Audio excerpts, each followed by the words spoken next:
بس بگردید و بگردد روزگار، دل به دنیا در نبندد هوشیار.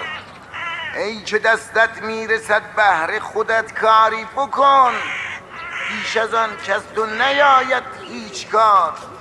این که در شاهنامه ها آوردند رستم و رویین تن اسفندیار، تا بدانند این خداوندان ملک که از بسی خلق است دنیا ماندگار. فاتحه مع الصلوات. اللهم صل علی محمد و آل محمد. ای که دستت میرسد بهر خودت کاری بکن، ورد فرای قیامت هیچت ناید بکار. بیا قطر عزیزم، بیا قطر. از طرف خانواده مرحوم تشکر میکنم از عزیزانی که تشریف آوردن از راه دور و نزدیک. این همه رفتند و مای شوخ چشم، آوردم سرقب بکارم دیگه. هیچ نگرفتیم از ایشان اعتبار. ای که وقتی نطفه بودی بیخبر، وقت دیگر طفل بودی شیرخوار. مدتی بالا گرفتی تا بلوغ، سرو بالایی شدی سیمین عذار. همچنین تا مرد نامآور شدی، فارس میدان و صید و کارزار. آنچه دیدی برقرار خود نماند، وین چه بینی هم نماند برقرار.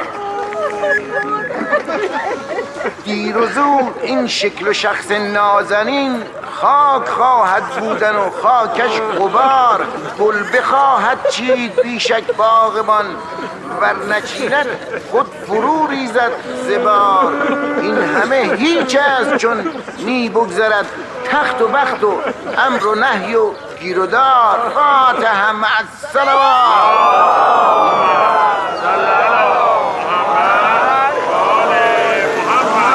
متاسفانه پیکر مرحوم را آوردن. تشریف بیارید، تشریف بیارید.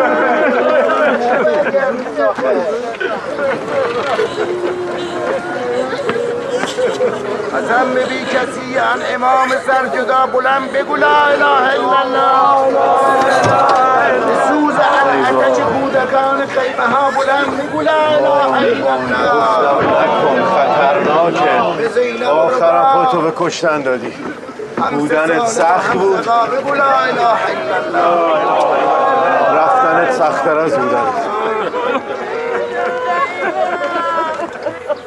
آقا قابرس جا بود. قابرس بلند بگو لا اله الا الله. قابرس جا بود. چیکار میکنی عمو؟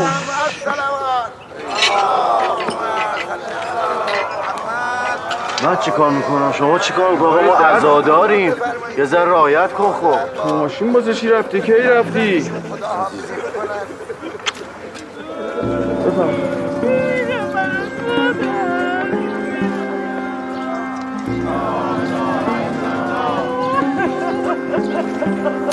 سلام، اسم من رحیمه، یعنی در واقع رحیم بود، رحیم تیمسار.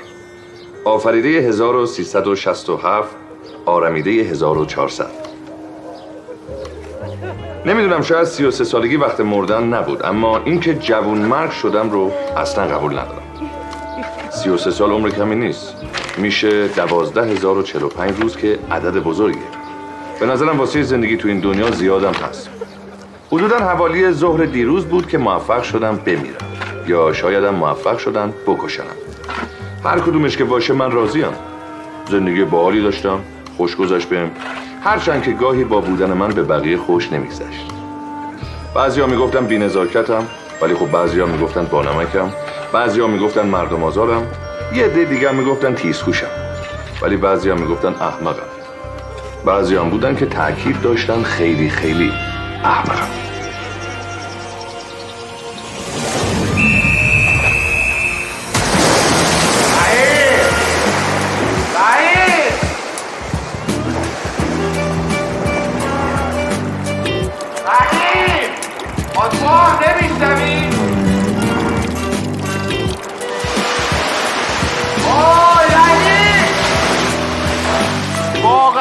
احمقی چند بار بهت بگم بیا بیرون. تایم سخت تموم شده، بفهم اینو. نه تو نمیفهمی، عجب بدبختی گیر افتادیم آقا. من یه رو دیرتر از اون ور اومدم، حقمه به عنوان یه مشتری یه رو دیرتر از این ور برم. یه بار دیگه بهت میگم اومدی نه ایمدی خودم میام درت میارم ها. باشه، فقط باید یه رو پول بلیتمو بهم پس بدی. باشه، تو بیا بیرون، من کل پولتو بهت میدم. خیلی خوب بابا، زر مخ میزنه پولشو برو که من میکشه. دیگه این دنیا به درد نمیخوره. اصلا غریق نژاد خوش داری؟ غریق نژاد خوش میشه؟ غریق نژاد باید آب از سر شکم بکشه بره پایین. پول غریق نژاد خوش از گوشت سگ حرومتره. واسه الان بهت میگم پول کی از سگ حرومتره.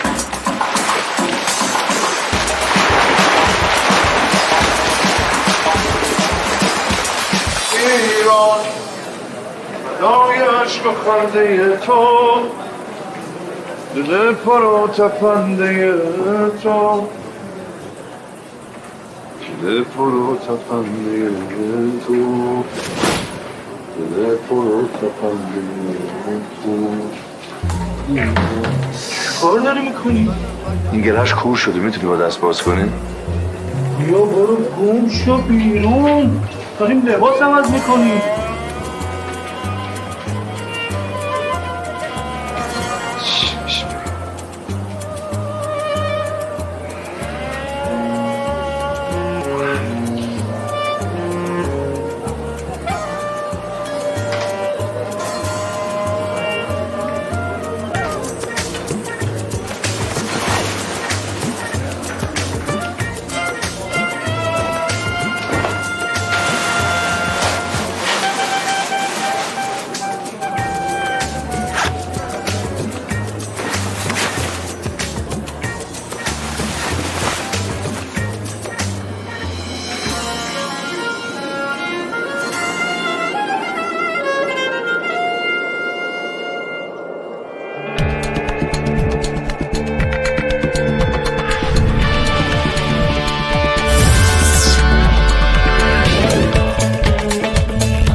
حرکت.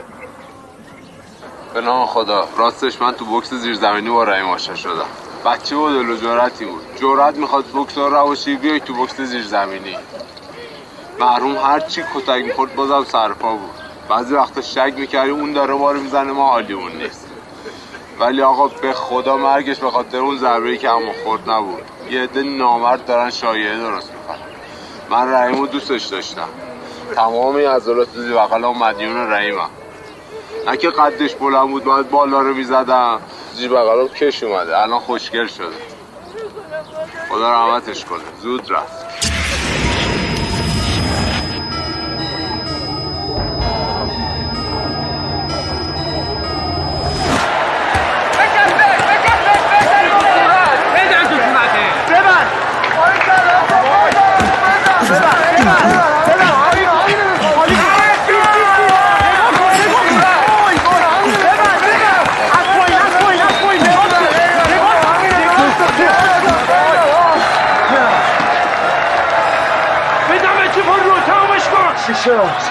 چرا همه شری دفاع میکنی؟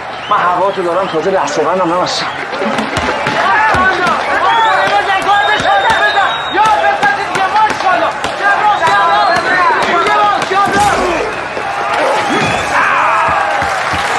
برو دیگه، برو وسط تخشو بیا. جو بود، ضربه خوبی بود، خیلی ضربه خوبی بود. فقط بر رو چرخش مچت کار کن. خیلی هم گارد تو باز نکن، چون اگه گاردت باز بشه چپ و راست میکنم. Come on baby, come on, come on baby.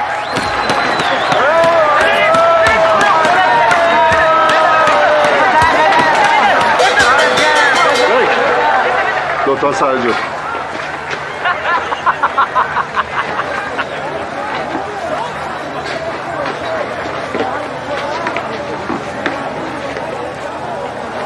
برو اون بر جاس اون بره. بیرش روح بابامو دیدم اینجا. خب بیا بیا بیا بیا بیا بیا بش بیا بش. آقا جان عزیزت بیخیال شو، خون داره ازت میره.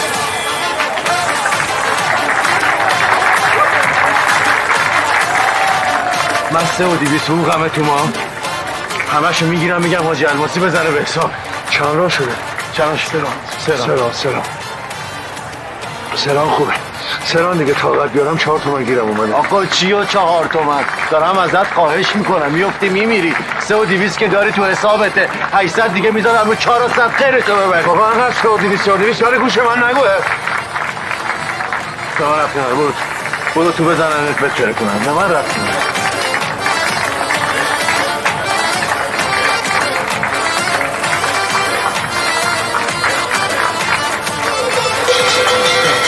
زنگو زدم. توصیه برام نداری؟ جا خالی بده. رحیم راند 4 یه ذره دیگه مونده. تمامش کن، هیچی نیستا.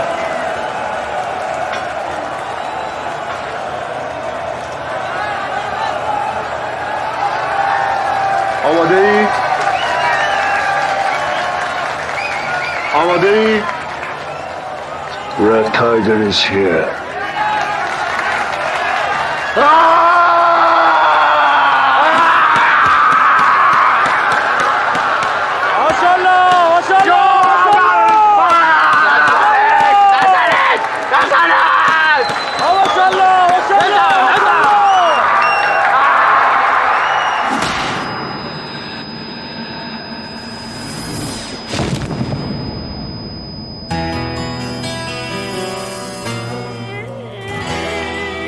بگو آقا رحیم چی بهت گفته؟ خب بگو دیگه مامان جان. به زینت خانم بگو آقا رحیم چی بهت گفته؟ میبینی تو رو خدا یه کاری کرده بچه من از صبح یه کلمه هم حرف نزده. آخه این انصافه؟ رحیم من؟ بله آقا رحیم شما.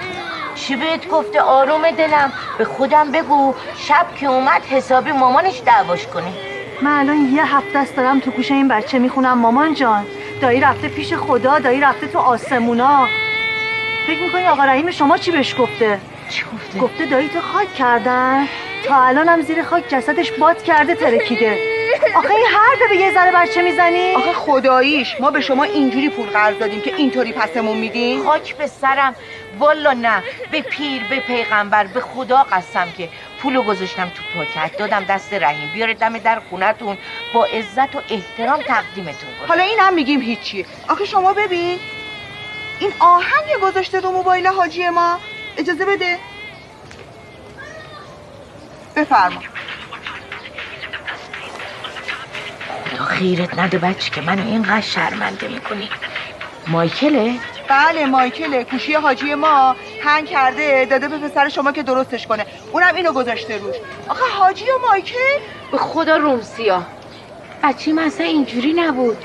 طفلی بعد فوت باباش همچین یه کوچولو به هم ریخت. حالا قربونتون برم، ما از اون موقع که یادمونه این رحیم شما از همون 5-6 سالگیش مردم آزاری کرده تا همین الان. خاله جونم منم ببینم که میدونم نمیوه قلبم. بازی کنم میتونم خیلی میخوام بازی کنم میتونم رضا نکرده. فقط زینت خانم بهش بگیم وای به حالش، وای به حالش اگه یه بار دیگه ببینم دوره بر بچه من بپلکه. بی بریم مامان جان. چشم، شما تاج سر من. ببخشین از آقای مرادی هم بابت مایکه خیلی خیلی عذرخواهی کنید.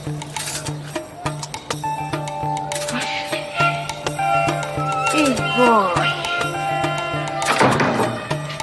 خدایا، آخه کی این بچه میخواد بزرگ بشه؟ تا کی باید شرمنده در و همسایه باشم من؟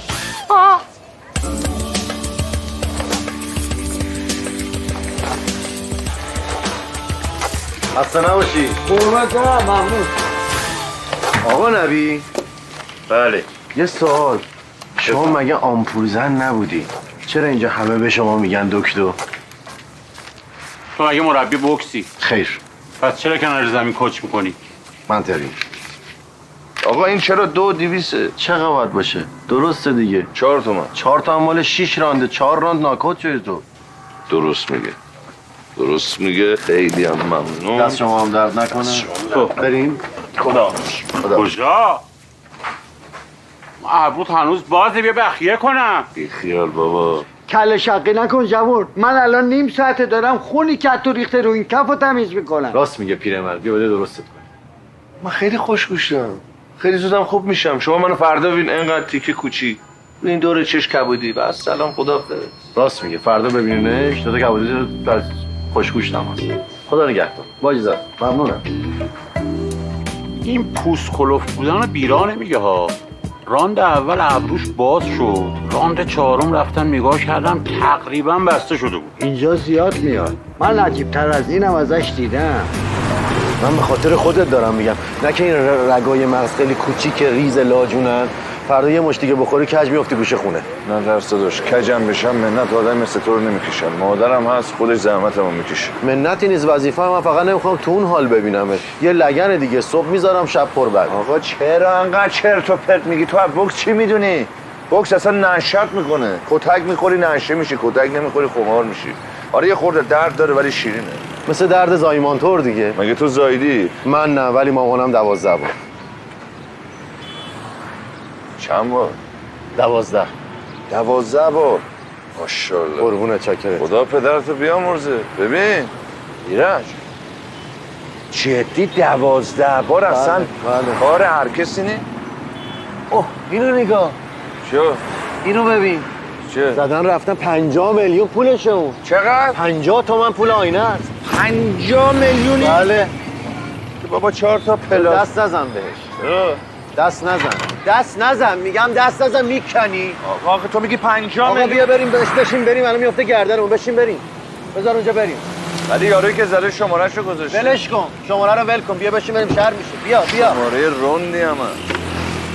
ای وای، آینه ماشینم. خدا نگذره ازتون. ما تا کی باید تاوان خرسوارای این شهر رو بدیم؟ ولی شماره‌شو گذاشته. شماره روندی هم داره، زنگ بزن. چه تو داستانی میندازی آدم. چه روشن بگو 50 میلیون پول آینه. بله پدرشو در میاد. پدرشو در بیار.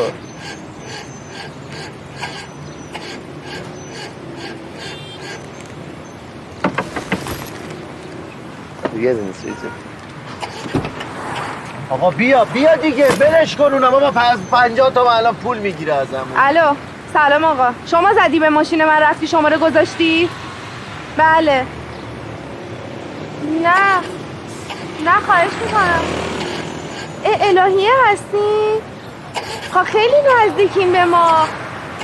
بله ما طلا فروشی کاساندن هستیم، پاساژ بنسا. بابا روشن شد. بله. نه خواهش میکنم. به خدا اصلا قابلتون رو نداره ها. آقای محترم ببخشید من الان با شما تماس میگیرم دوباره. چه غلطی داری میکنی؟ زدی ماشینمو داغون کردی که. این فقط چراغ راهنماشه، مشکل نداره. آقا شما دخالت نکن، بیا پایین گاری چی، بیا ببین ماشینو چیکار کردی. چه راه میگه ولی چی برمیگردی؟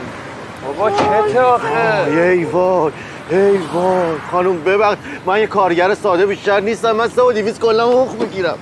پاشو اینجا ننه من غریبم بازی در نیارم. من تا قرون آخر خسارتم ازت میگیرم. چون بچه الهیه نیست یا شمارش رون نیست؟ چه ربطی داره؟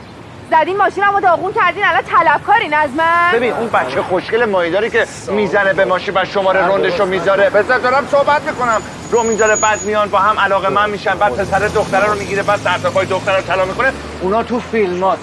اینجا جنگل بخور تا خورده نشی، اینجا نصف عقده یا نصف بشی. عصبی نشو. عصبی داره، عصبی نشو. بعدش ما رعیت نیستیم، اونم ارباب نیست. رعیت تویی که به خاطر نظام سرمایه‌داری درست حرف بزن. این چه طرز حرف زدنت؟ داستان لاو استوری اینجا واسه من تعریف نکن. من پولمو میخوام.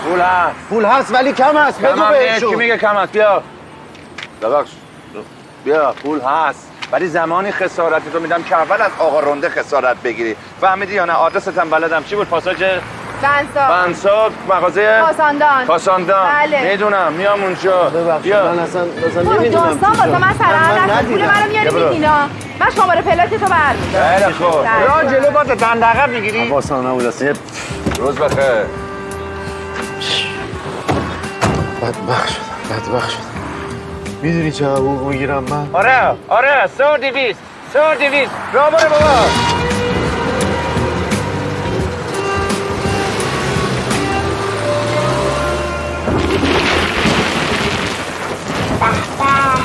یه چای خوشمزه واسه بابا جون درست کنم.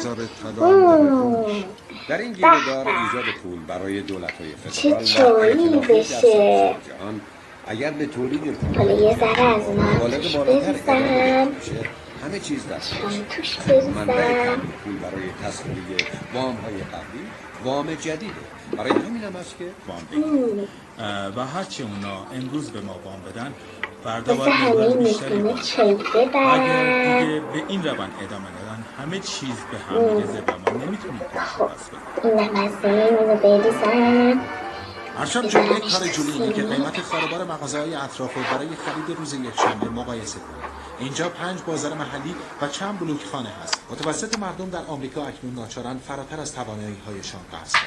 بابایی چای بخور. چای آوردم برای حفظ یک استاندارد چای بخور دیگه. اما به تدریج این مسئله مامان چرا کمش کردی؟ چای بخور دیگه. چشم دختر قشنگم. چایی بچه انجرش پاره شد بس که گفت بابا چایی بخور. آخه این اخبار چی داره که صدای تلویزیونو گذاشتی رو 80؟ لذت اخبار به همین صدای بلندش. یادت نمیاد خدا بیامرز بابا اخبار رو چنان بلند گوش میکرد که شیشه ها میلرزیدن. میگم زن تو برای شام تعارف کن بمونه. من هرچی بهش گفتم میگه باید برم. زنم؟ من که زن ندارم. باقلوای مامان، منظورم زن سابقته. زشت سفره پهنه بذاریم بره. باشه حالا چشم شما ولوم بده.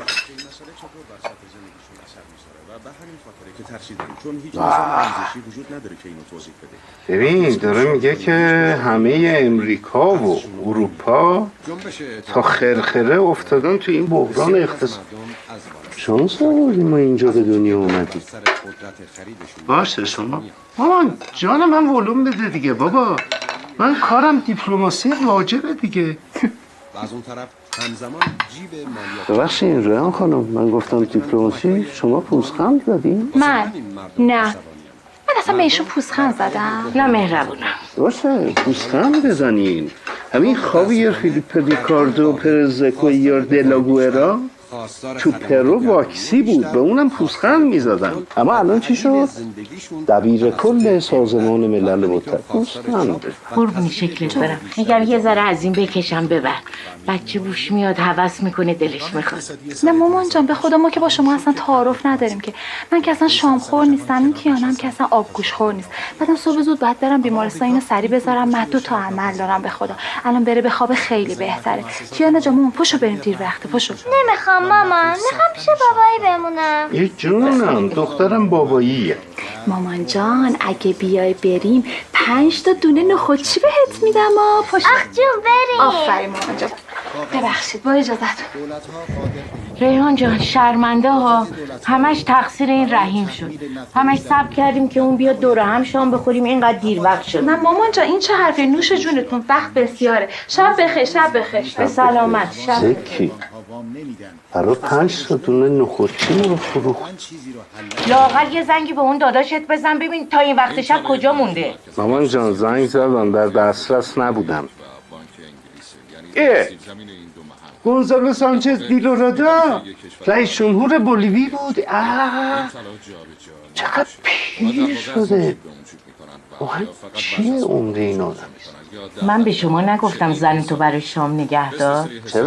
چرا ولی اینجوری نگاش نکنه. یه موقعی کل بولیوی تو چنگه. ماما چرا جمع میکنی؟ جمع نکن بابا، مردیم از گشت. بودو نازه ماما.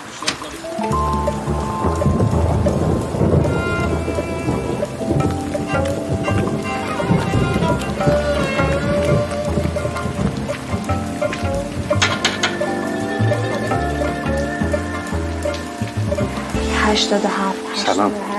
ببین می‌بینی یه لقمه شام با ما بخورید ها؟ اینجوری غذا از گلوی مامان پایین نمیره. 94 نمیای؟ 95 میای؟ 96 میای یا نمیای؟ 98 بابا یه دقیقه صبر کن دارم پول میشمارم.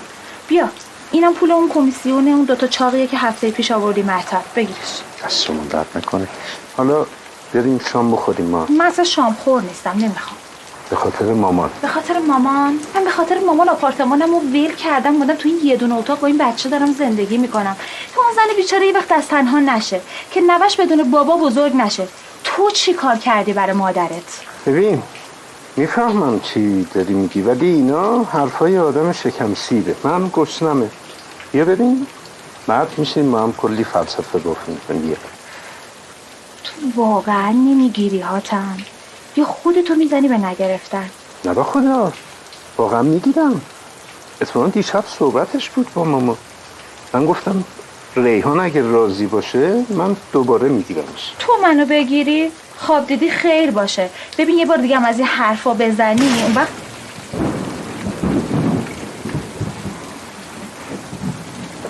چرا سر صورتش این شکلی بود؟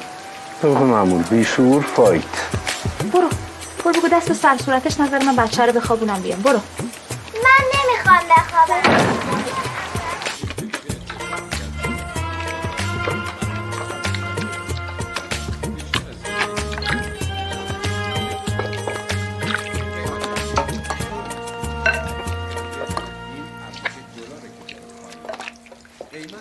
این کی اینجوری شده؟ 2-3 ساعت پیش. ولی انگار یه 10 روزیه ازش داره میگذره. اصلا اینو دیگه نمیشه بخیه کرد. ولش. ببین مثلا مگه دکتر نداشته اونجا؟ آخه چجوری تو رو با این ابرو ولت کردن بیای خونه؟ اصلا نذاشتم دست بزنم بابا. ببین زنده داشت زخم خیلی چیز خوب. ببین زخم خیلی چیز خوبیست. تو همین مسیر 2 مورد مردم آزاری داشتم. صورتمو دیدن زخمامو دیدن دلشون سوخت بلم کردن. بالاخره یه روز سرت به سنگ سفت میخوره. اون موقع نیایی بگی پارتی بازی بکنم. من وارد سیستم بشم همه رو به یه چشم میبینم. از برادر و بستگان و فلان بگیر تا کرد و لور و بلوچ و عرب و ولش کن زنش نمیخواد. دست در نکن ولش کن. ببین شما وارد سیاست بشو. خب قول میدیم ما مزاحمت نشیم. پرزیدنت مامان پرزیدنت رو مسخره کرد. یه ذره حرمت به برادر بزرگترش اصلا قائل نیست. عیب نداره مهربونم. مگه نمیبینی طفلی بچم کتک خورده حواسش سر جاش نیست. بیا بشین سر سفره. چشم. رحیم جان. جانم.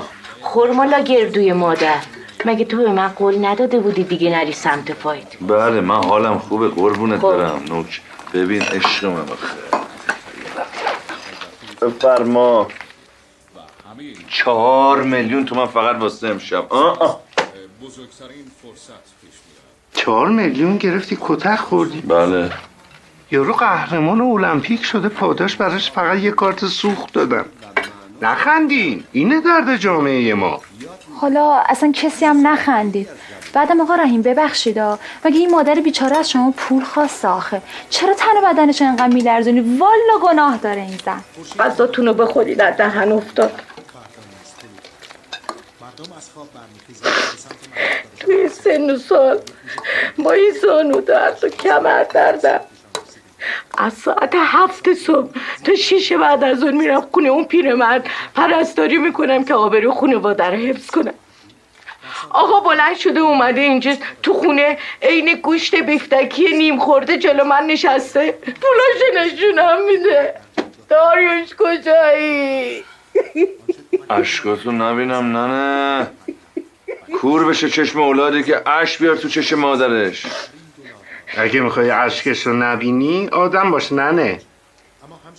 دوتا از همسایه ها امروز یقش رو گرفته بودن داشتن چغالی شما رو میکردن. بی خود ایشون بهشون رو میده. اصلا هر کی از این بعد اومد دم در زنگ بزنید 110 شاخ بازی در آورد زنگ بزنید 110 صورت جلسه مأمور میاد بازداشتگاه کلانتری دادسرا پشت میلای زندان. پولیشونو مچاله کردی انداختی تو حوض وسط حیاط میخوای به 110 هم زنگ بزنی. عجب روی داری تو. بابا 10 بار در زدم. خب در آواری میکنم چیکار کنم؟ پولو مچاله کردم سنگینشو پرت کردم تو حیاط دیگه. روند تجزیه جسد داداش خانم فاطمی چی؟ نخند. اونو چرا برای بچهش توضیح دادی؟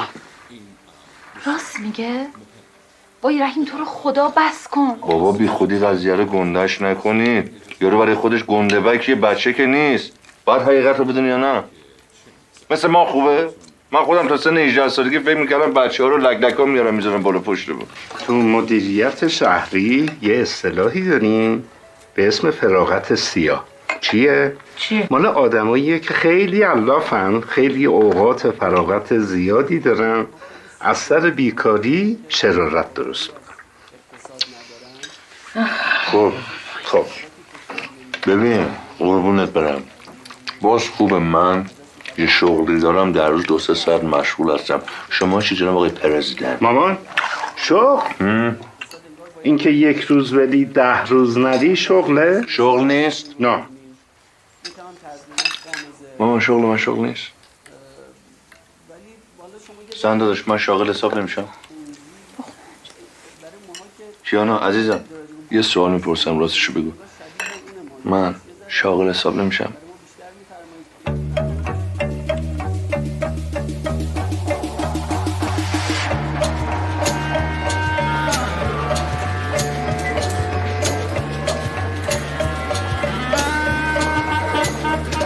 روز بخیر. روز بخیر. روز بخیر. روزتون بخیر. روز بخیر. روز بخیر.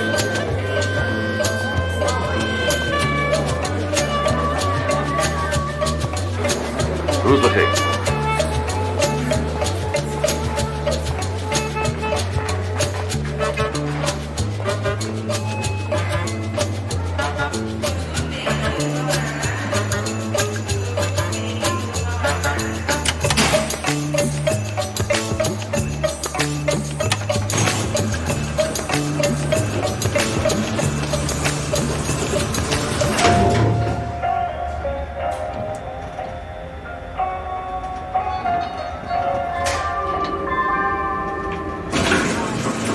روز بخیر خوش آمدید. ظرفیت آسانسور 12 نفره 13 نفر بشه سوار نمی کنم. طبقه 4 و 8 ایست ندارم اعتراض نکنید. 4 و 8 لطف کنم پیاده بشن. یکم کمرتو قصد. یه ذره برو جلو. یه ذره جابجا کن. اجازه بدید. عزیزم گفتم ظرفیت 12 نفر یه چیزی که نباید تکرار بکنم. بفهمید آسانسور بعدی. یه ذره قصد کمرت بده.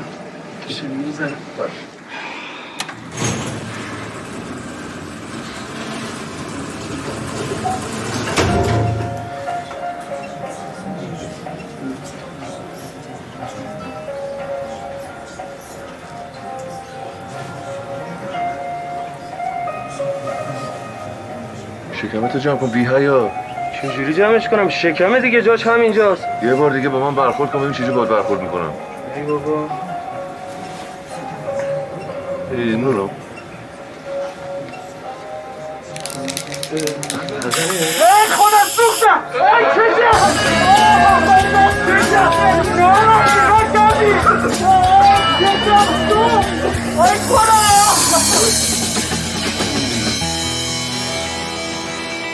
شد یه روز بیای سر کار ازت شکایت نشه؟ تو بیمارستان من اسپری فلفل هم میکنی؟ واسه تفاوت بوده جناب رئیس. خیلی واسه خاطر ترس آبروشون توی مسئله سکوت میکنن. ولی من سکوت نکردم واکنش نشون دادم تا تشم رفت. چرا دریوری میگی مرد حسابی؟ مادر سرطانی من این بیمارستان بستریه. از صبح تا شب در به در دنبال پولم که عمل بشه. بعد وسط این بدبختی و گرفتاری ها میام شکمو بمالم به تو که چی بشه. شما بفرمایید. شما آروم باش، من خودم ادبش میکنم. الان چشماتون بهتره؟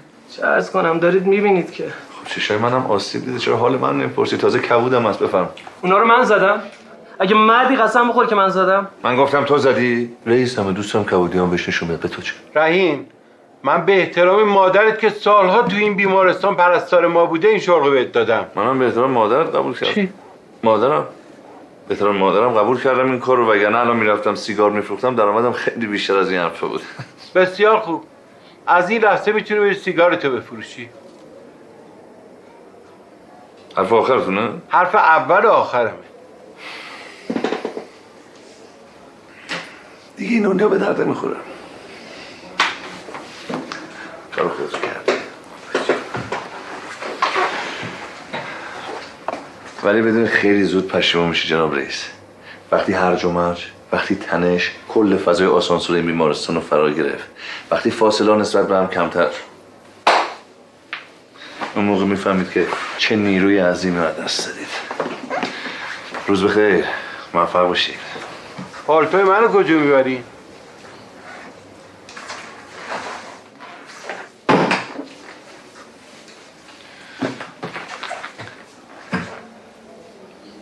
این واقعا اخراجم؟ بله اخراجی. پس من یه موز برداشت.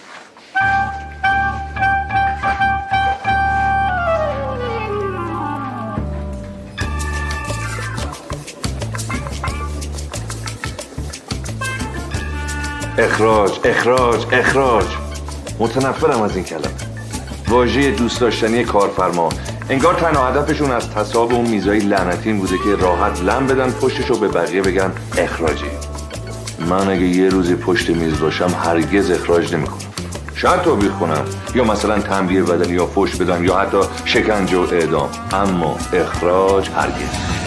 چون خودم درد کشیدم، میدونم چه دردی داره وقتی بدون هیچ عذر موجهی اخراج میکنم.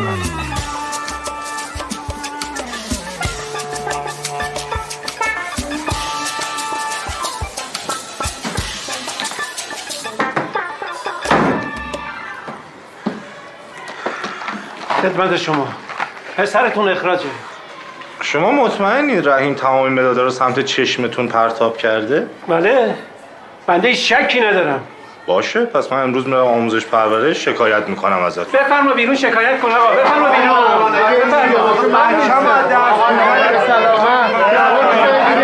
برو آقا هر جا دلت بخواد شکایت کن. بچه شما اخراجه.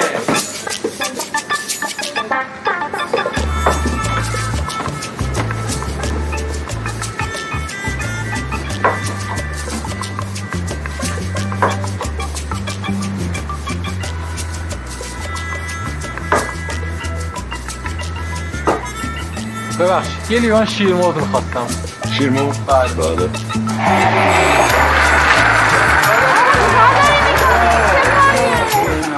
رحیم! جانم آقا. اخراجی! خدا سانم دیر شد.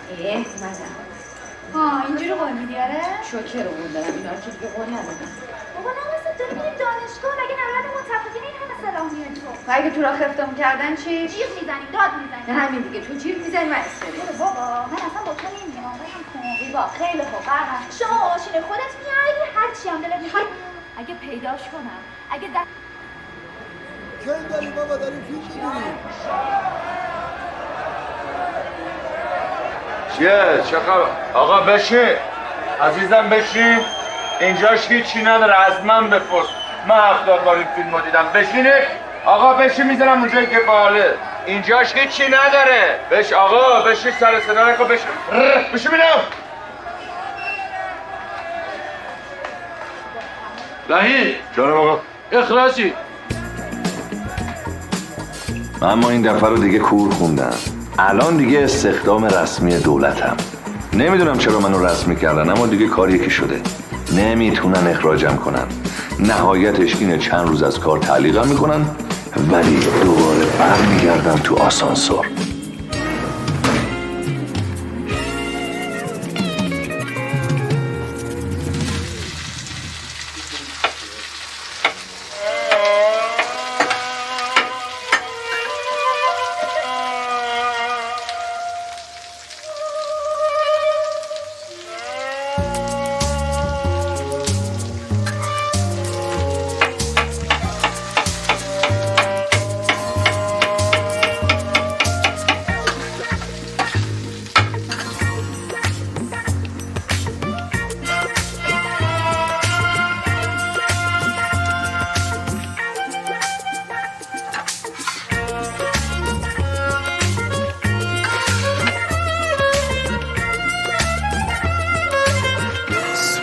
این خدمت شما. دست شما در باشه نونم الان میاد. خب باش ایرج جان، حواست باشه این بنده خدا این فن رو تعمیر بکنه، چون مردم میان اینجا غذا بخورن، نمیان بوی روغن سوخته استشمام بکنن اینجا. البته من روغن رو نسوزوندم حاجی، این روغن جدیدا بو سوختگی سلام علیکم آدم خان. حال شما؟ فقط از اون 2 نفر هم پول نگیر، رو حاج آقا گفته قبلا حساب شده. چشم، امر دیگه نیست. عرضی نیست، فقط اگر فرصت کردی یه دستی هم به این شیشه ها بکش، کثیفه واقعا. من همش دارم تمیز میکنم، ما این باد میزن دوباره آلوده میشه. ولی باز دست شما در. بفرمایید خواهش میکنم. بفرمایید. خداحافظ. خدا نگهدار. خدا به همراه. خیلی نگران این بچه، خیلی مضطربه، با اضطراب خورد میکنه، با اضطراب تفت میده، با اضطراب میذاره لای باگت، با اضطراب هم میده دست مردم. بچه‌های امروزی هم دیگه آج آقا، من همسن این بودم پایتخت همه کشورها رو بلد بودم. البته اونم نون و آب نمیشه برای کسی، ولی خب چه خبر آقای حاتم تیمسار، خانواده خوبن؟ آج آقا مردمی دیگه، در جریانی که فامیل تیمسار رو عوض کردیم شد مردمی، ولی هیچ وقت دلیلش رو نفهمیدم من. بعضی از اسامی آج آقا تو بعضی از مقاطع سیاسی کاربرد ندارن، بالاخره باید بروز بود دیگه. بله بروز بودن هم عیب نیست، ولی نون به نرخ روز بودن واقعا عیبه. حالا شما این شهرت مردمی رو انتخاب کردین، کارایی هم داشته برای شما؟ بله انشالله بعد این دیگه با این معرفی نامه‌ای که از شما میگیریم دیگه شهرداری و شورای شهر و خانه ملت و دیگه پاسدار. انشالله. از رحیم جان چه خبر؟ خیلی وقت دور و بر مسجد پیداش نمیشه. آره خوبه. حاج آقا ما رو نپیچون دیگه. من 13 سالگی تو این مسجد مرگ بر اسرائیل گفتم. آمریکا در چه فکری، ایران پر از بسیجیه، نمی آمریکا ننگ به نیرنگه، تو اینا رو کی گفت؟ ما گفتیم دیگه. حالا واقعا لایق یه دونه معرفی نامه نیستیم ما؟ انشالله. چشم بفرمایید. حاج آقا سلام علیکم. حاج آقا یه سوال داشتم. انشالله بعد از نماز. خیلی کوتاه. جسارتا می‌خواستم ببینم ساندویچ رویال بریگه مگه نباید قارچ داشته باشه؟ عزیزم من 100 دفعه به شما گفتم این قسم سوالات رو از من نپرسید، از ایرج باید بپرسید. ببخشید حاج آقا، واقعا زشت نیست صلات ظهر بعد از رئیس شورای حل اختلاف محله شما در مورد قارچ و پنیر داریم میپرسیم؟ به هر حال ما از مغازه حاجی ساندویچ گرفتیم قارچ نداشته. حاجی مال ما خیارشور نداشت. بفرما. مال اینم که خیارشور نداشته. باور کنید به خاطر حلال حرومش دارم عرض می‌کنم. وگرنه 10 هکتار قارچ دکمه‌ای و 100 هکتار خیارشور فدای یه تارموی شما. بعدشم جسارتاً حاتم خان شما خودم پاد گیره ها.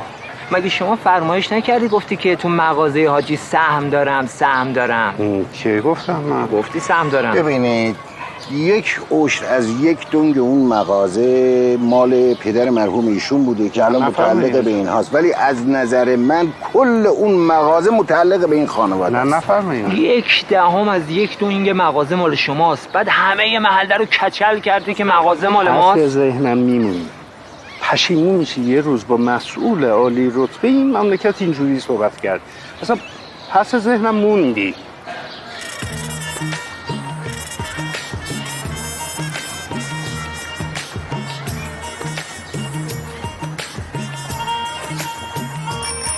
سلام علیکم. التماس دارم. سلام علیکم.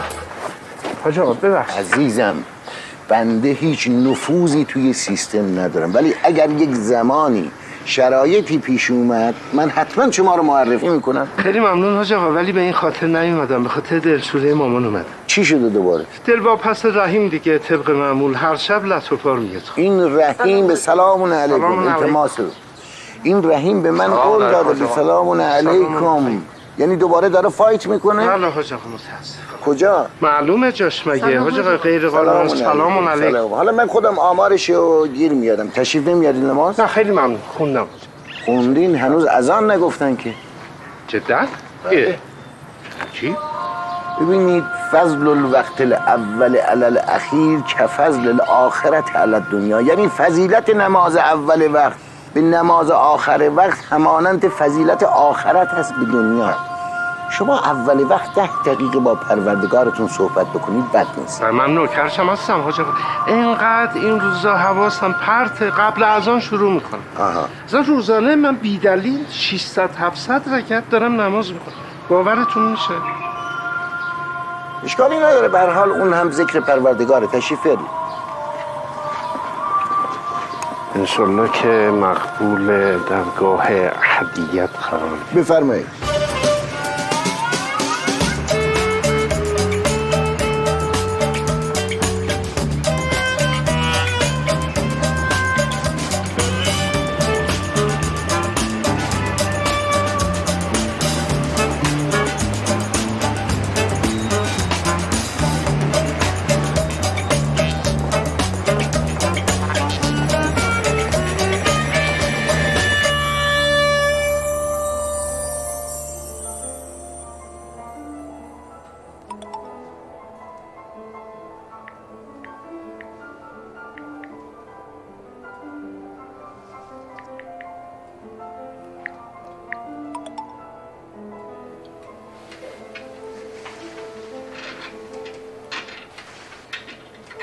بیتا جون، من میتونم امروز یه 2 ساعت زودتر برم؟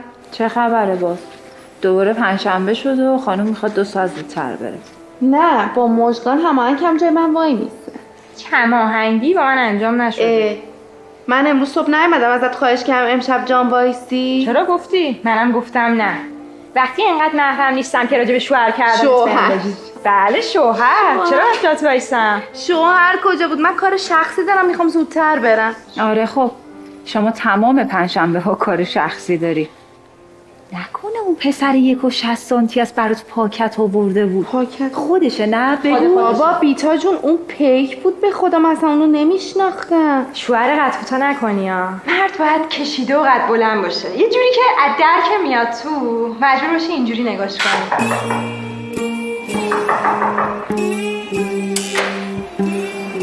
سلام خوش اومدین. حالت خوبه؟ خسته نباشید. خیلی خوش اومدین. خواهش میکنم. سلام، حالت خوبه؟ بله خسته نباشید. حالت خوبه؟ من خوبم. به جا آوردین؟ بله فرمایشتون. آقایی که گفتم من تصادف کردم ایشونن. بله من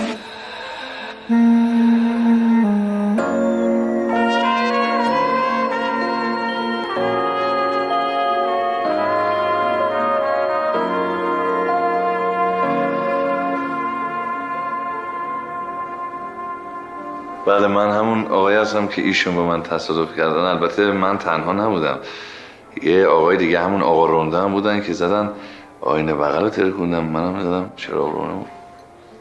آقا چی رو داری توضیح میدی؟ الان فرمایشتون. جان بله بله بفرمایید خدمت شما. پرسیدم خسارتش بیشتر از این نمیشه، تقدیم شما. بله درسته، مرسی. خواهش میکنم. فقط ببخش من میتونم یه سوالی ازشون بپرسم؟ خواهش میکنم بفرمایید. از اون آقا رونده خسارت گرفتید یا نگرفتید؟ آقا رونده دیگه کیه؟ حتما همونه که شماره‌شو گذاشته بود زیر برف کنه ماشینه. آقا من اصلا خسارت نمیخوام از شما. برای چی اومدی اینجا؟ چرا عصبانی میشی؟ من حرف بدی نزدم. شما از 2 نفر خسارت دیدید، 2 نفر بعد خسارت پرداخت بکنم. من واقعا حرف بدی زدم؟ والا به نظر من هر انسانی باید آستانه تنش. واقعا حرف بدی زدم؟ خیر خیلی هم منطقی بود. ذهنتون مریضه دیگه، کاریش نمیشه کرد. اون آقا با من محترمانه حرف زد، منم با احترام جوابشو دادم. هیچ ربطی هم به شماره تلفن روندش نداشت. هیچ ربطی نداره. نه خیر نداشت. پس ایشون محترمانه رفتار کردن، ولی من بدبختی که این همه مسیر رو طی کردم اومدم اینجا که خسارت رو پرداخت کنم شدم نامحترم. یه حرف من واقعا نامحترمانه رفتار کردم. والا به نظر من هر انسانی باید آستانه تنش. من نامحترمانه رفتار کردم؟ خیر خیلی هم محترمانه بود. اصلا هم اینجوری نبود. اصلا اینجوری بود، هست و خواهد بود. اگر نیست لطفاً موبایلتون رو بدید من یه تماس بگیرم. اگر شماره آقا رونده رو سیو نکرده باشی من 3 برابر اینو پرداخت می‌کنم. چطوره؟ من برای چی باید موبایلمو بدم دست تو؟ به من ندی. لطف می‌کنید یه دفتر کاغذ به من میدی؟ من شماره بدم. خانم این لطف کنید این شماره رو یادداشت بکنید. تشریف بیارید خواهش می‌کنم. این شماره رو یادداشت کنید با گوشی ایشون ببینید سیو کرده یا نکرده. بده. اوه شماره رو بده من گوشی تو ببینم. من اصلا سیو کرده بودم، می‌خواستم خسارتمو بگیرم دیگه. تو درد نگیری، سیو کردی، کیس خوب شماره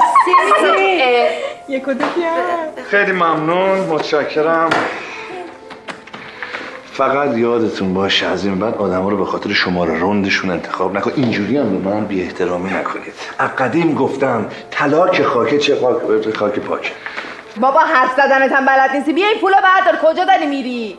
مال خودت. روز خیلی روزت بخیر. روز شما هم بخیر. هر برام باز میکنی.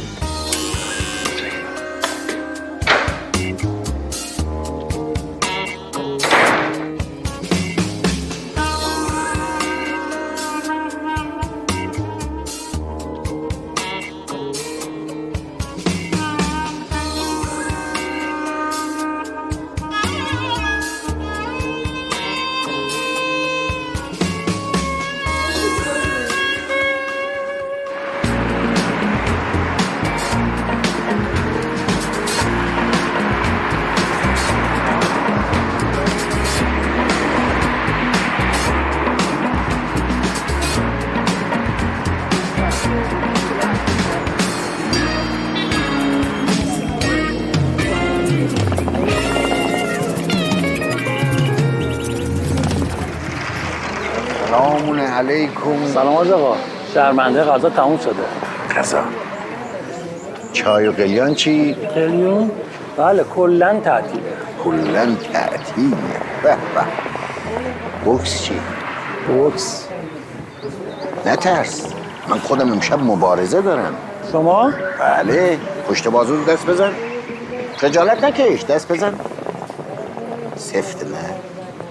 بله آقا عالیه. خواهش میکنم. در پناه حق باشید شما.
برو تمامش کن بازی خودته.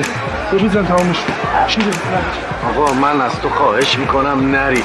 هنوز زخمای صورت شما بازه. دوباره میگیره میزنتت. هی هم به این میافتی. آقا چقدر میخوای کتک بخور؟ من هرچی پول دارم اصلا میدم به همه رو میدم به خودت. من چیکار میتونم بکنم تو نری؟ خواهش میکنم نرو. ولش کن اونا. بابا میگیره میزنتش این دیگه. چقدر باید کتک بخور آقا؟ بهش بگو تو دیگه چیزی بهش گوش بده. باید فراموش کنم. من همیشه راحت فراموش میکنم. آره اصلا رأی مچه به این حرفا. برگ برنده من همینه که هیچ وقت عاشق نمیشم. چه بسیار مردان و زنان بزرگی که گرفتار عشق شدن و سقوط کردن. باید مش بخوری رأی. خون که جاری بشه عشق عاشقی یادت میره. بیا زنگو زدم. آماده ای؟ برو مبارزت شروع شد. آماده ای؟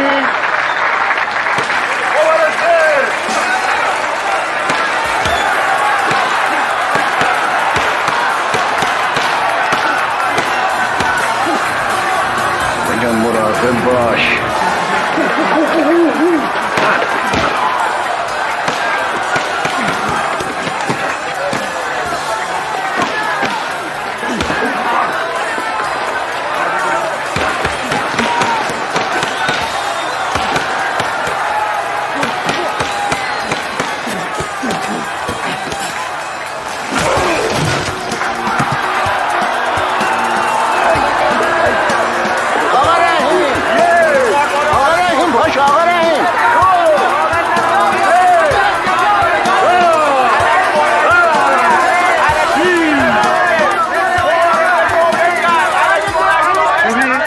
منو ببین. آقا بسه.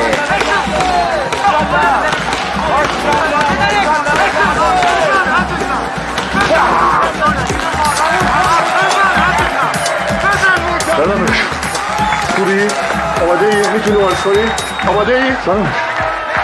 وارده بیرون فدای عشق و خنده الله.